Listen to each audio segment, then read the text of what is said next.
Forward down the field, Elias team that will not yield. And when the blue and silver wave, you stand and cheer the brave. Rah, rah, rah. Win the game, with honor you will keep your fame. So down the field and gain, Alliance victory. Go Lions! All right, everyone. Welcome back to another episode of BK and Speaks. Sports Flow with BK and Speaks here. Yeah, baby. We tried to give this one away, but we're going to recap the Lions beating the Saints 33-28 on the road in the Superdome. Yeah, good feeling to get back on track and hear that song again. We tried to give this one away, but did we? Man, did we start strong. We started hot, man. 21-0 right out of the gates. Right out of the gates, and then we took the foot off the accelerator there. Yeah, and looks like the crowd in the Superdome started to play a little bit of a factor. We did have a ton of Lions fans, though, in that crowd.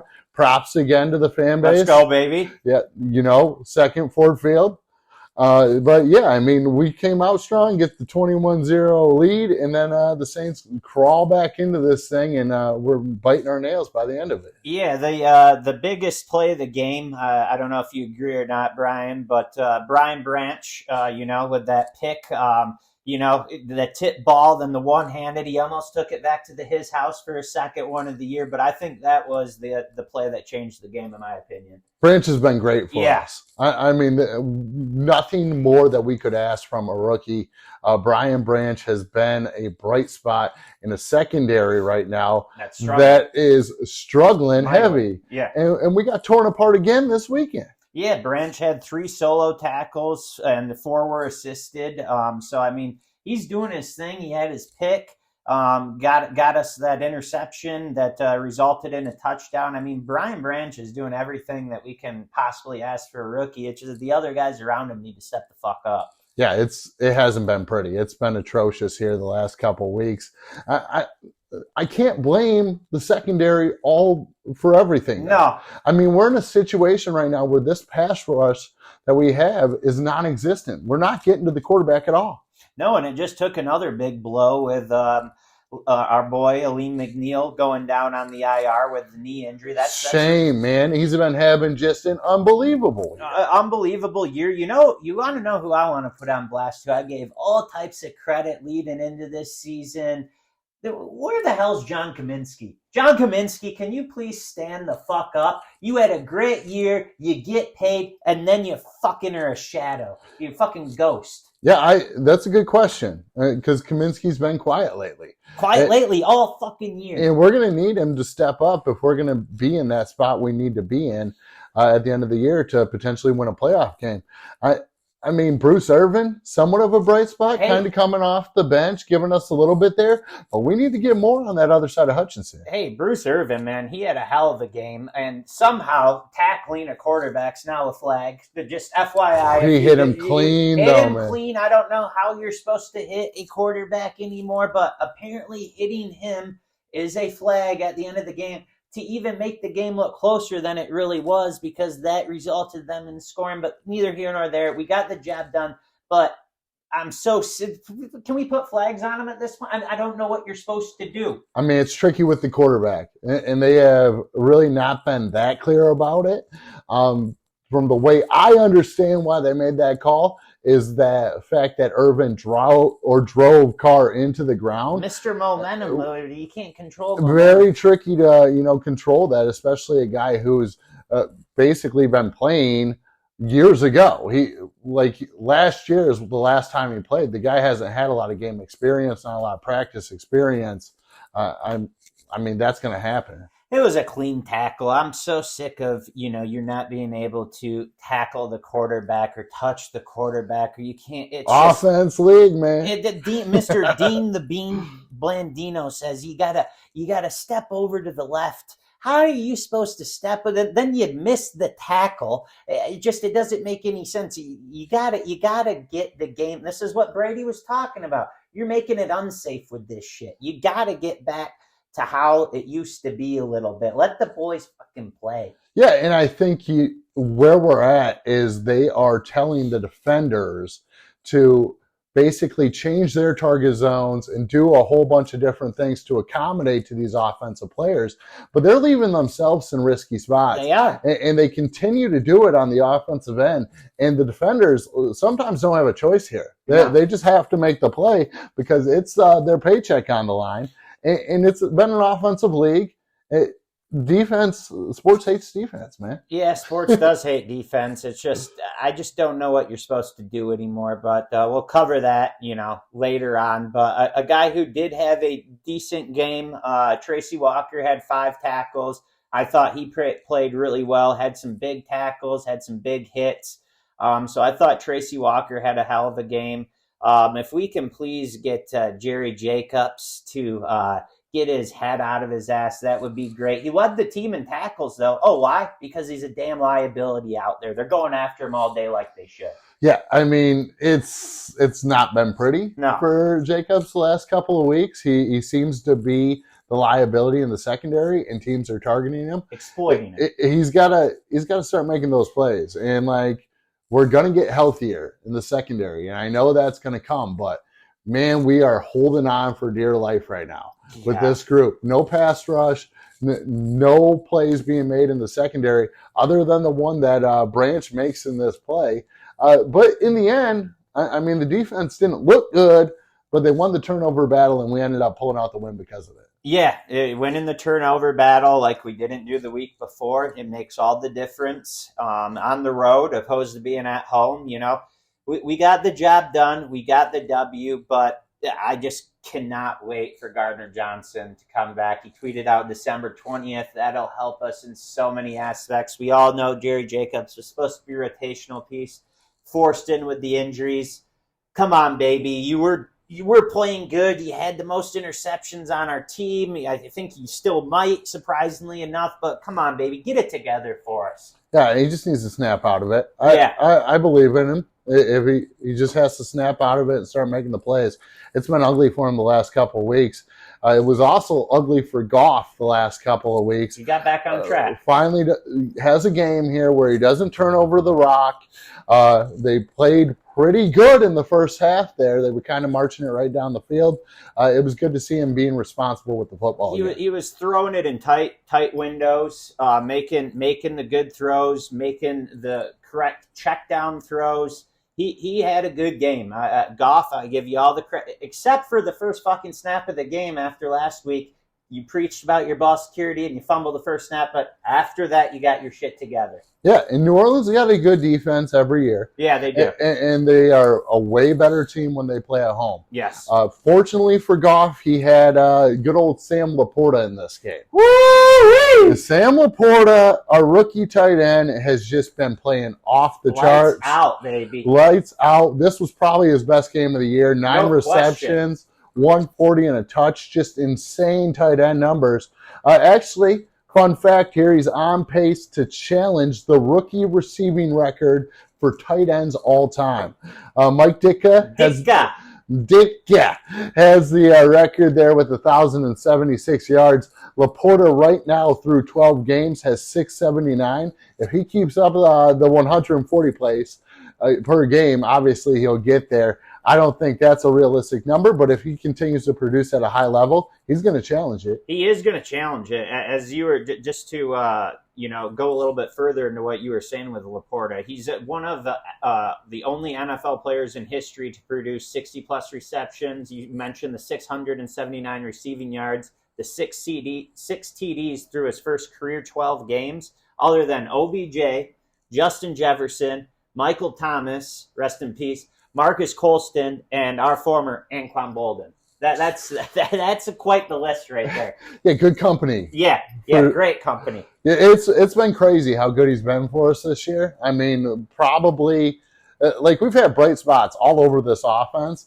Laporta's towards the top of that list. I mean, for a second-round pick, we get the guy with the 34th overall pick, where we traded back from our early pick in order to get Gibbs and get that 34th overall selection. We come up early on that second day, get Laporta, and it looks like we have an absolute superstar here. No, I mean, I remember when we drafted him, I called you. I said, Brian, why are we drafting another tight end? And you said, Speaks. We watched his tape. We did watch his tape when we were doing our draft analysis. This is a good pick.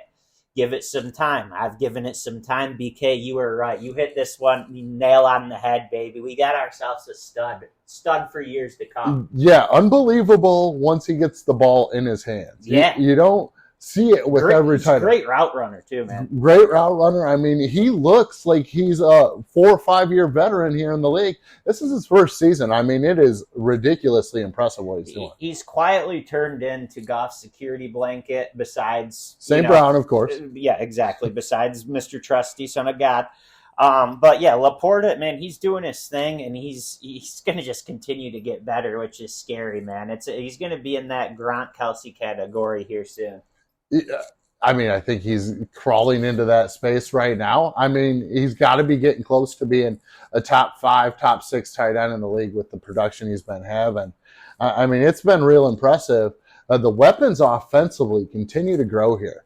I mean, we've got Gibbs. We've got, Montgomery now. We have Laporta. St. Brown continues to be consistent. And we're finally getting a little bit of a sneak peek of this JMO speed, and boy, is it impressive. I didn't even mention Gibbs there. Gibbs has got to be a part of that conversation, too. Yeah. So speaking of Gibbs and Montgomery, like you touched on, it's the first time since 1936 the Lions have had 2 players with 600 rushing yards and 5 rushing TDs in the same season. Collectively, Montgomery and Gibbs are peanut butter and jelly. Some people like peanut butter, other people like jelly, but a lot of them like them together. That's a quote from our assistant head coach and running back coach, Scotty Montgomery, and I couldn't agree with it more. I love that. Who doesn't love some PB? Woo! I love myself an Uncrustable here and there.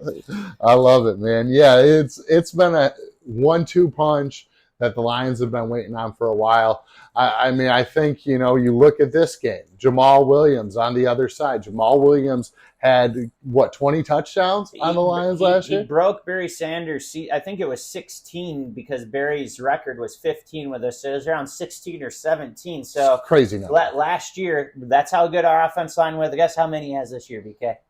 How many? 0 this year over there in New Orleans. That's a... Now we know why we, didn't sign him, didn't give him the money we wanted, went out and got the guy we wanted. Because you want to know what else Montgomery did? He joined Eric Dickerson, one of the all-time greats, Rams in 1983, as the only player in NFL history to produce 700-plus rushing yards, 10-plus rushing TDs in their first 9 games with a new team. That's pretty impressive. Insane. He's been so productive for us this year. I knew it was going to be a change there. I didn't anticipate Montgomery bringing this much more. I thought, he could add a little bit more in the passing attack, but the burst, the way he falls forward every time he gets tackled, I mean, Montgomery is one of the top power backs in this league, unquestionably. Yeah, no, he is, and the 1-2 punch with him and Gibbs is just great. They have a great combination. They both do things, well, and they both do things better than the other. So it's the great combination between the two. I got to rip on Montgomery for 1 second when Goff actually stepped up in the pocket on the 3rd down play, threw it right to Montgomery, hit him right in the damn face mask. What the hell? Come on, get Gibbs in there. He'll catch that. That's that jelly with the peanut butter we need to figure out a little bit yet, but we're getting there. Yeah, I think they're getting a taste of Gibbs a little bit more and working him in a little bit more. I expect him to continue to have his role grow within this offense. And, the offense is going to have to continue to score because right now this defense has not been great. No, the offense is going to have to score and going to have to score big. And I would like to see I love Ben Johnson. I love what he's done with this team. I love what he's done for Goff. But his play calling to me has been suspect the past 3.5 to 4 weeks or so.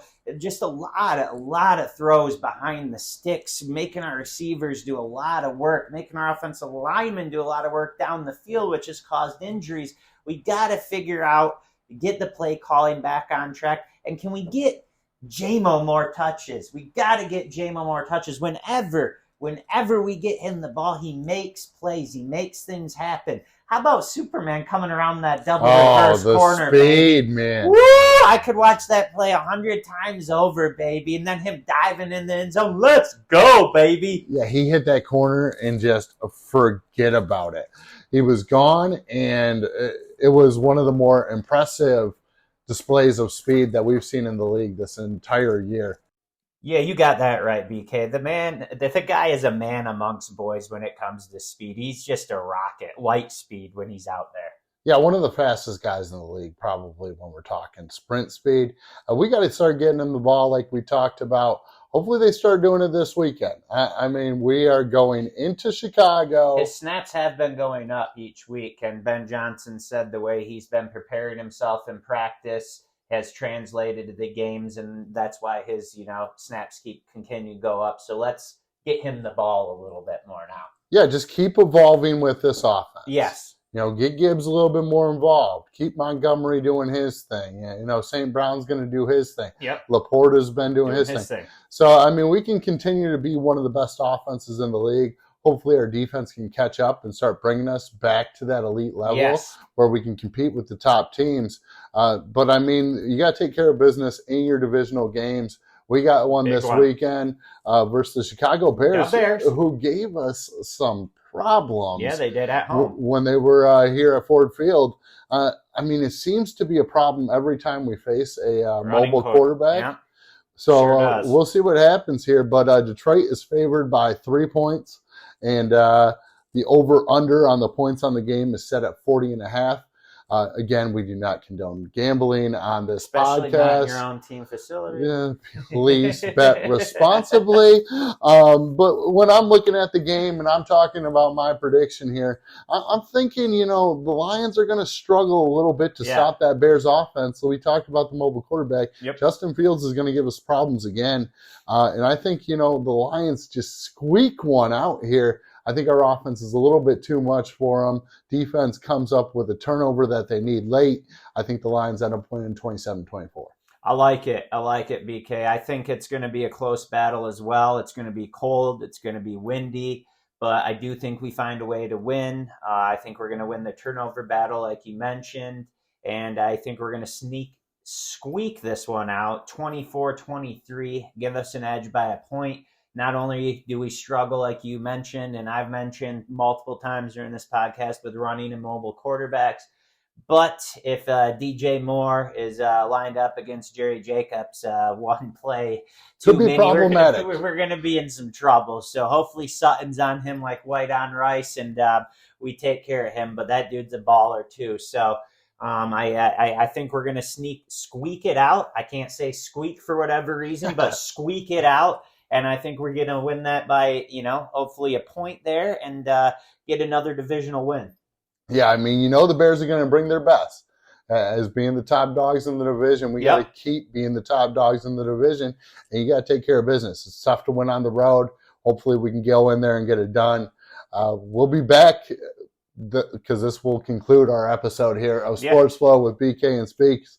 We'll be back next week to recap that Bears-Lions game. Hopefully playing that victory song again. And we'll see you next time. Yeah, thanks for tuning in, everyone. You guys have a great night.